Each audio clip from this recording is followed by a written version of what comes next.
1847 साली सावित्रीबाई फुलेंनी चौथी पास झाल्यानंतर त्यांच्याच आग्रहानं महात्मा फुले यांनी 1 जानेवारी 1848 ला पुण्याच्या भिडेवाड्यात मुलींची पहिली शाळा सुरू केली।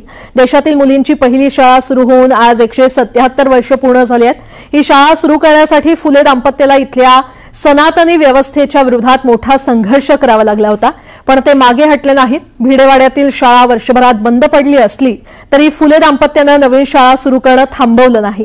फुलेंच्या समग्र वाङ्मयानुसार फुलेंनी आपल्या सहकाऱ्यांच्या मदतीनं पुणे आणि आसपासच्या परिसरात 18 शाळा सुरू केल्या होत्या।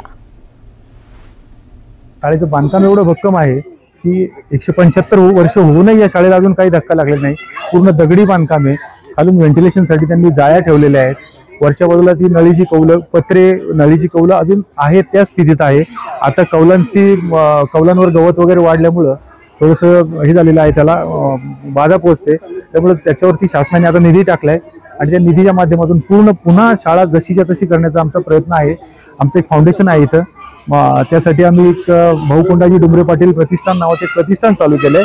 एक सारथ्य फाउंडेशन आहे। अशा दोन्ही फाउंडेशनच्या माध्यमातून इथं सुधारणेची कामं चालू आहेत। तर ही शाळा 1848 5 डिसेंबर रोजी सावित्रीबाई फुलेंनी स्थापन केली। त्याला महात्मा फुलेंचं देखील सहकार्य होतं आणि त्याच्यामध्ये भाऊ कोंडाजी डुमरे पाटील म्हणून त्यावेळेला ते खंदे सहकारी मिळाले। त्यांनी या शाळेची उभारणी केली।